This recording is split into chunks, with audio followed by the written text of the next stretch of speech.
सोनू जी, आप समाज सेवा तो करते रहते हैं जी, और दिन रात लगे रहते हैं, लेकिन जी, एक वाकया और सुना था मैंने, जी, जिसमें आप एक लेट नाइट एक महिला जी, का आपने मदद की थी और जी, उन्होंने भावुक होकर आपको गले लगाया था, जी, कुछ और शब्द भी कहे थे, जी। वो मैं सुनना चाहूँगा। देखो, कई बार ऐसी घटनाएँ तो कई बार हुई है, मगर मैंने साझा एक बार करी।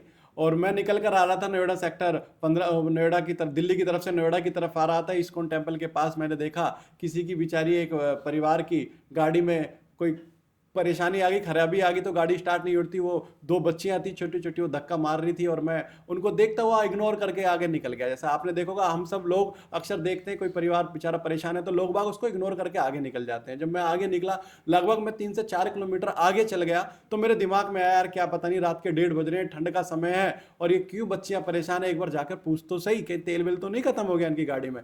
मैं वापस आया, मैंने पूछा, मैंने अपनी गाड़ी साइड में लगाई, फिर मैंने पूछा क्या हो गया भैया, तेल खत्म हो गया क्या? एक बुजुर्ग अंकल थे जो उस बेचारी गाड़ी को चला रहे थे और एक अम्मा पीछे बैठी हुई थी। तो मैंने उन बहनों को बोला कि आप थक गए होगे, मैं धक्का मारता हूँ। तो मैंने खूब धक्का मारा, मुझे देखकर एक मेरा भाई भी रुक गया, तो हम दोनों ने धक्का मारा, गाड़ी स्टार्ट नहीं हुई। फिर हमने मिस्त्री को बुलाया, मैंने उनको बोला आज आप परेशान ना हो, आपकी गाड़ी स्टार्ट होकर ही यहाँ से जाएगी, चाहे 2 घंटे लगे, 4 घंटे लगे। फिर मैंने मिस्त्री को बुलाया, वहाँ से किसी ने मदद करी, एक बेचारा कार मैकेनिक आया, उसने देखा तो इसका फ्यूज फूका हुआ है। फिर जैसे ही उसने फ्यूज डाला, गाड़ी स्टार्ट हो गई। वो माँ अंदर नाम जप कर रही थी और जैसी गाड़ी स्टार्ट हुई, माँ बाहर निकलती है और मुझे छाती से लगाती है और रोती है और बोलती है, तू कृष्णा है ना? मैंने बोला मैं कृष्णा नहीं हूँ, मेरा नाम तो सोनू है। तो बोली कि इंसान नहीं, भगवान है, तू भगवान। मैंने बोला नहीं, मैं भगवान नहीं हूँ।